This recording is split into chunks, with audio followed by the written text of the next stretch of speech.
One of the hardest things for some Apex players to master is how to 1v3. It's a question that I get a lot on my stream, and a lot of times I see people asking it on other social media platforms as well. Oftentimes players will panic, freak out, and not understand what to do. Well, the moment you start to panic, you've already lost the fight. 1v3s are very easy in theory when you start to understand them. So hello everyone, I'm your hostess with the mostest, 8-Second Gaming, and in today's video I'm going to be talking about how you can start to 1v3 a lot more and impress your friends while doing it. But learning about 1v3s is only a small portion of Apex. There are tons of other areas of the game that people still need to learn. And yes, while YouTube is a good option, there is no better place than the GameLeap website. Over there we have top level coaches creating the best, most highly informative guides that go way deeper than any YouTube video. We have legend guides, gun guides, VOD reviews, and much more. So if you want to improve at Apex, click the link in the description, pick yourself up a membership, or I'll tell your crush about those Loba pictures that you have saved. Okay, but 1v3s, why would I say that they're easy in theory when everyone knows 3 people are hard to kill when they're just all running at you? Well, there are a lot of situations that you can find yourself in where you are outnumbered. Maybe your teammate got caught out, or they DC'd, or some other random reason. You know, stuff happens. It's Apex. Things can happen and will happen. And when you find yourself in that disadvantageous position, people tend to think that the game is over and that there's nothing they can do, but that is wrong. While being down in numbers means that you have a lot less room for error, and any slip-ups can cause your death. The enemy team will be overconfident and you can use that. So let's talk about tip number 1, and that's going to be taking a deep breath. Apex is a fast-paced game. I think everyone knows that. So when you get into a spot where you have to 1v3, you cannot afford to panic, and that's what gets most people killed. What you need to do is take a deep breath and start to analyze what is going on. If your team is giving callouts or pings, you need to be taking that all in. You need to know if there's someone that's low, because then you can focus them to get an easy knock to start the fight. Or maybe there's someone that's out of position that you can then beam them to get them to stop and slow them down. You need to understand what legends the enemy team is playing, what legend you're playing. Have they wasted any utilities to kill your teammates? There is a ton of stuff that you need to be taking in all at once, but that is why you cannot be wasting time panicking.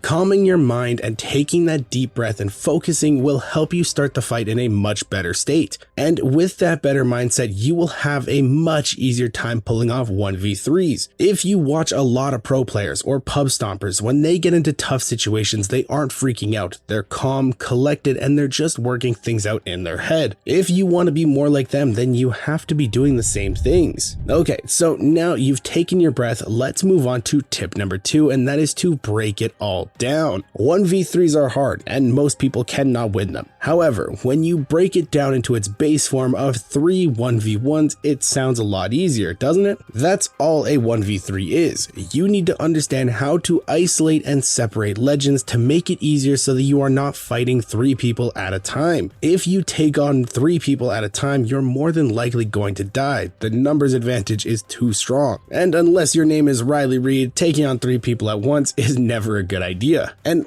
I know that a lot of people are sitting there saying that this is something that's easier said than done, but it kind of really isn't at the same time. Every legend in Apex has some way to split teams up, be it an offensive ability that damage enemies so they have to back off, a defensive one to funnel them, or a mobility option to create space between you. Each and every legend has some way to split teams. Some are better than others, that's why there's a meta, but no matter who you play, even if you're weird and main Mirage, everyone can do these things. So say you're playing a legend like Watson. She's not very mobile, so she can't create space. So what can you do as her? Well, she has her fences and an ultimate that makes it so you can't be naded out. So she needs to be using her fences to create choke points and funnels for the enemy team. By doing that, they can't just all rush you and use the power of friendship to pack your bags for a one-way flight back to the lobby. But maybe you have someone like Pathfinder. Their grapple can easily put space between you and the enemy team. It could either be on high ground or just flat out distance. But using that space, you can then separate the enemy team. Overly aggressive enemies will push you alone and bam, you've got your 1v1.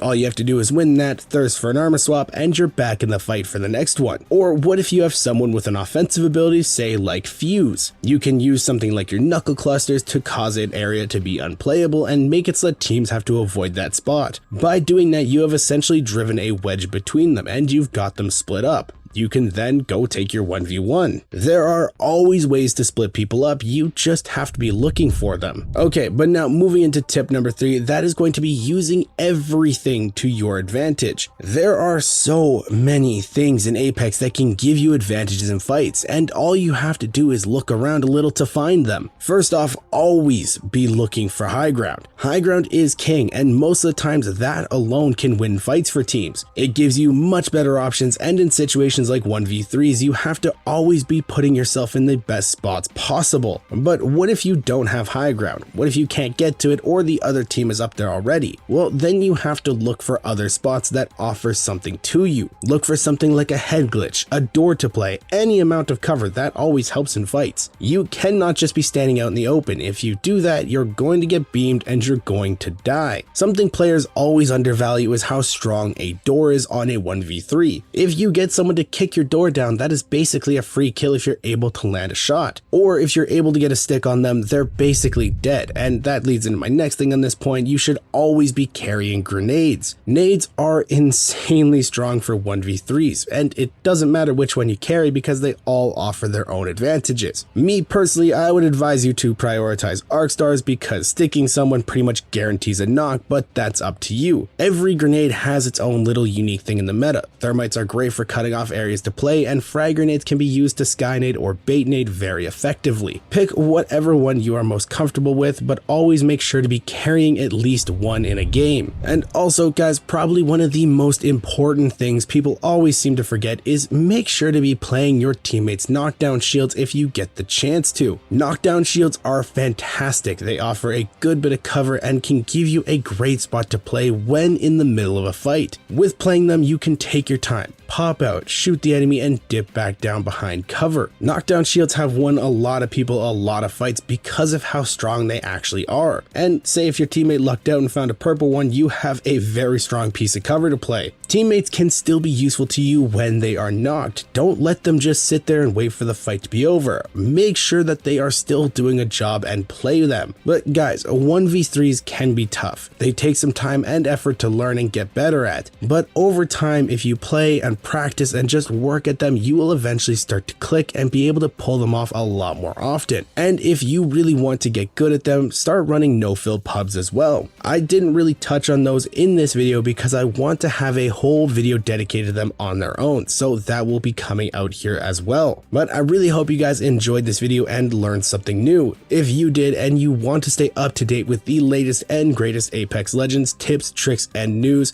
don't forget to smash that like and subscribe button. Season 13 is right around the corner and we have some absolute banger videos coming out for that, so you do not want to miss them. Thank you guys all for watching. Once again, I'm 8 Second Gaming and I will see you in the next one.